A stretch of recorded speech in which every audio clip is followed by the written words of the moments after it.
What if you looked at your bank balance right now and there was 50,000 more there than you expected?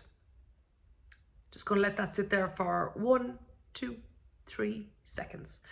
How much of it have you spent already in your head? That is what I believe is your financial thermostat. And that is that I think that we are all comfortable with a certain amount of money. And if we go above that, we will spend our way back down. And if we go below that, we will save our way back up. And the thing is that when we get more than we're comfortable with, we find a way to simply get rid of it. That is where the phrase money burns a hole in my pocket comes from. But similarly, when we don't have enough, we can find ways to be very inventive, necessity being the mother of innovation, to save our way back up again. Now, that is one of the concepts that I wrote about in this book, The Savvy Woman's Guide to Financial Freedom, that I published this day 10 years ago. The 3rd of January 2013, I'll never forget it. And here I am now 10 years later, and I simply wanted to record this video to give you a summary of the key points that came out in that book that people have told me were most impactful, but also I want to share some other things that I've learned from other books along the way as well, because this is the time of year when a lot of people are planning finances and planning financial goals, etc. So let's go back to your financial thermostat. The way in which to deal with that is sometimes it works simply to be aware that your financial thermostat can be in action, and sometimes it can drive you to spend money when you really don't want to or don't need to.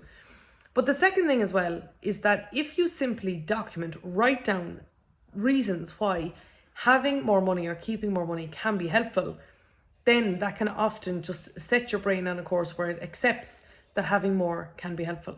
Now, of course, I know I am talking about this in the context of a time when we are living through a cost of living crisis, when we're talking about spiraling costs and a range of other things. I'm absolutely aware of that.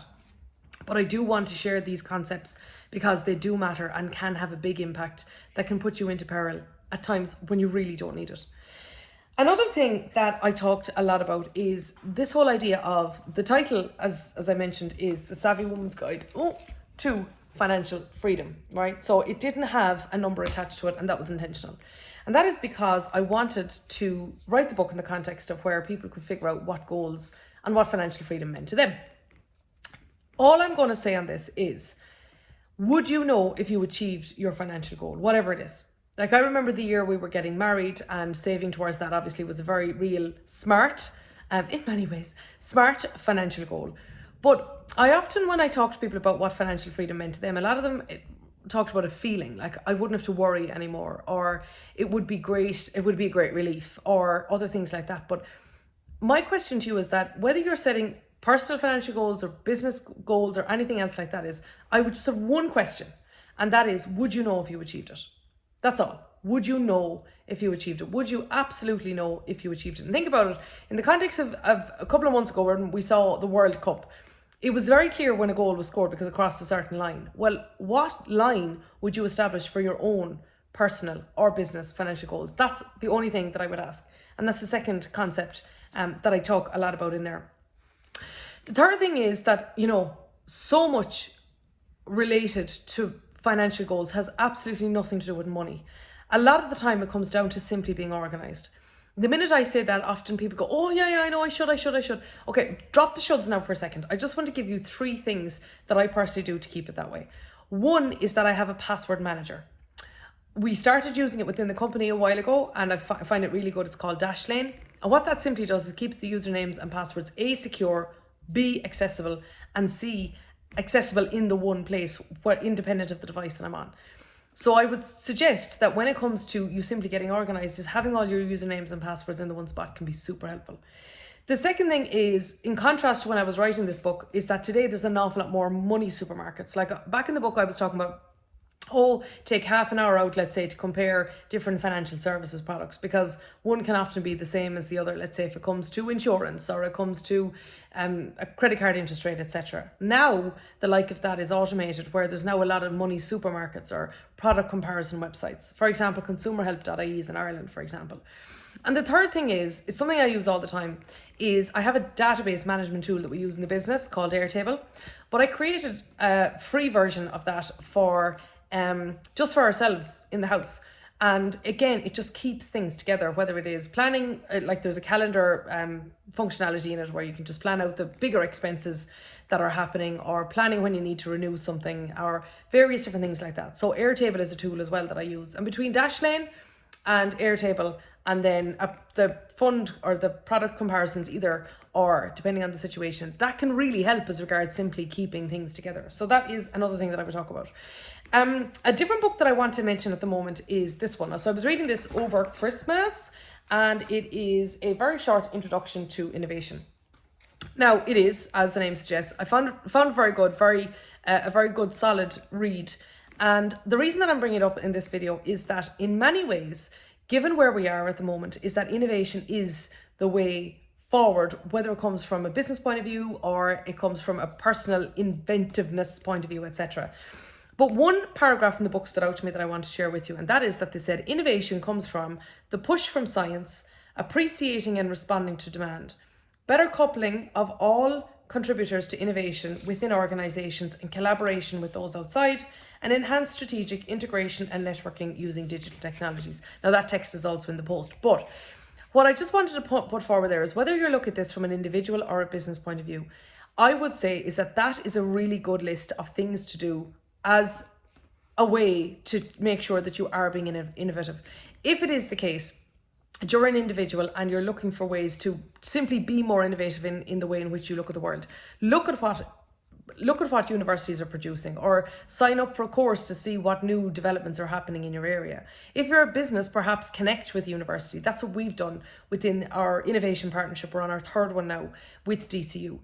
But also responding to customers. Like if you're, again, as an individual looking for potentially promotion opportunities or job opportunities, recruitment companies are remarkable sources of market research. If you're a business, find a structured way to really listen to your customers and what it is that they're looking for. So there's lots of ways of doing that, but I think that's a really good exhaustive list, and that can take you the year to figure out.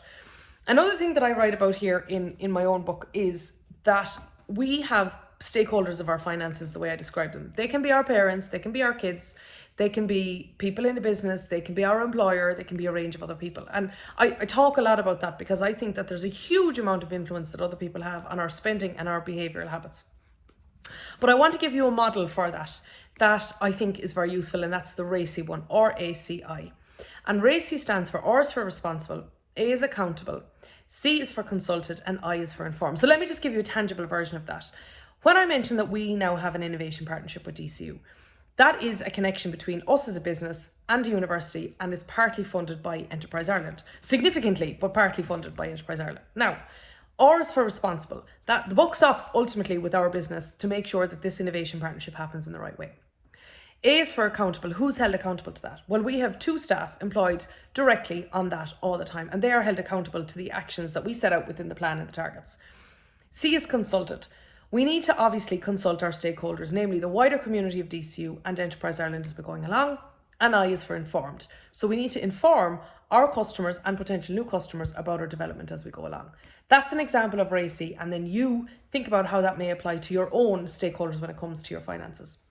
Now, another book I was reading, gifted to me by the wonderful Carol Glynn, and this one, a classic. It's called The Psychology of Money. Very well worth to read, a simple read with many, many powerful messages in there. But a couple of things that I wanted to put in there is that what I picked out from this book is, number one, he talks about when we're a slave to sunk costs. That's a powerful message. Why is it that people invest in stocks, watch them fall, and then hold on to them solely with a view or a hope to get them back to where they started? Nobody invests in the stock market to come out net zero. So the thing is that when you think about it, if you are a slave to sunk costs, imagine if I had been a slave to the first version that I wrote of The Savvy Woman. Where would the final version have got to if I simply wanted to use all that I'd written in the first place? So similarly, are there any sunk costs that you have that you're being a slave to? And another thing he talks about is leaving room for the unexpected, is that he said, in essence, that any forecast that we have should be rendered, I'm not exactly quoting this correctly, but he basically says leave room for the unexpected so that the forecast itself is no longer relevant. Now, a lot of us talk about the rainy day fund, right? But in my book, I talk about the sunny day fund. Like, what about saving for the unexpectedly good potential? What about if you get an opportunity to get a special offer on a cruise, or a piece of furniture, or to go on a trade mission, or go to the cinema, or whatever it might be? But I think that if we connotate saving with putting away money for the unexpected, but thinking about the good things that can happen, it can often give us a better way of thinking about these things. So on that note, Best of luck in 2023.